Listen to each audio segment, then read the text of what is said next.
Welcome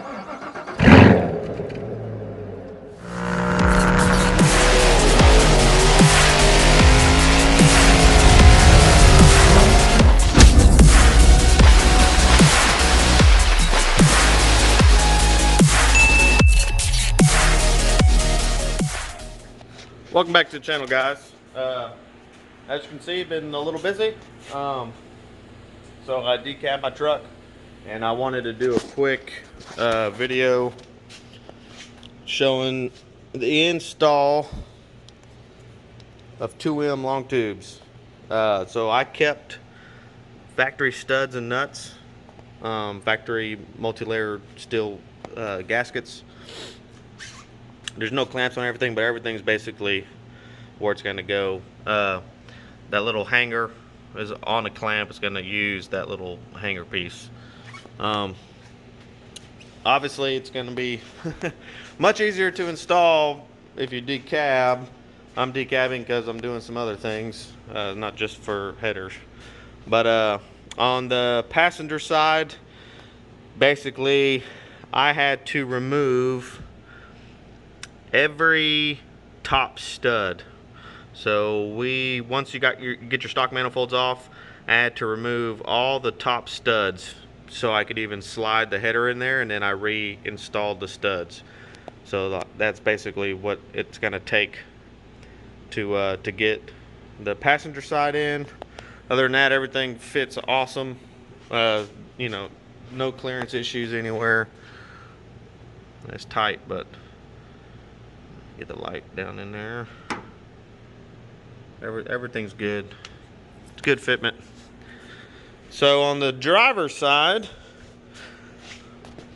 plus and minus, there's you didn't have to remove any studs. There's way more space to play with, but those two lower nuts kind of are a pain in the ass. So I ended up beating down that heat shield over the motor mount. You can see it's bent down. I just took a pry bar and pried it down to give me space to get the socket back in there to be able to tighten all that. But other than that, honestly, I mean, it's a pretty straightforward install. Nothing, I didn't have to do nothing crazy. I would say if I was doing it again, I would just take the huge, take those big bolts out of the mounts, and you could just lift the motor some. Especially, I mean, if you're decab, but either way, if you're not, if you can get to those bolts, loosen the motor mounts, and then just pick up on the motor, like even an inch, 2 inches will basically make it super easy, I'm sure, to install these things. But yeah, I just want to do a quick video real quick. I'm about to start adjusting all the little white pipe. I did the catless version, so I'm going to adjust all that and get the clamps on, and then I'll be pulling the intake manifold, getting ready for the blower install. And I'm probably going to do a video, since no one's done one on YouTube yet, of doing oil pump gears from 18 to 20 F150. So stay tuned for that. I'll be doing basically the video of tearing down, getting the timing cover off, pull valve covers, getting timing cover off, all that stuff.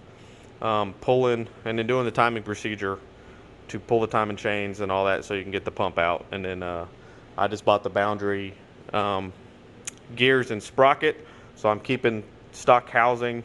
Boundary said you really don't need to do all that unless you're basically building a monster, but this truck's completely stock. So it's going to be running a Whipple on pump gas. It's not going to be nothing crazy, but oil pump gears are a cheap peace of mind for what we're doing. So but yeah, so stay tuned for that. If you haven't, like and subscribe. I'll be trying to bring as much footage to you guys as possible for the build. I'll probably maybe get some footage once we put the cab back down. So I guess another thing, if you guys haven't ever decabbed, it's really not, it looks scary, but it's really not that bad. Luckily, the brake system stays completely intact, so you unbolt the master cylinder off the firewall, so you don't have to re-bleed your brakes and stuff. And even the AC, you know, you take the compressor off the motor, but the whole AC system is intact, so you're not going to have to recharge the system. to do all this. So it's really just a bunch of electrical connections, your steering column. Like I said, the master cylinder comes off. Take your battery out, the battery box, all that stuff, and then some ground cables and whatever. But it's really not that bad. And then of course you have eight big bolts that basically bolt the body to the frame. But yeah, if you guys have any questions, feel free to hit me up. I'll be glad to help. Peace.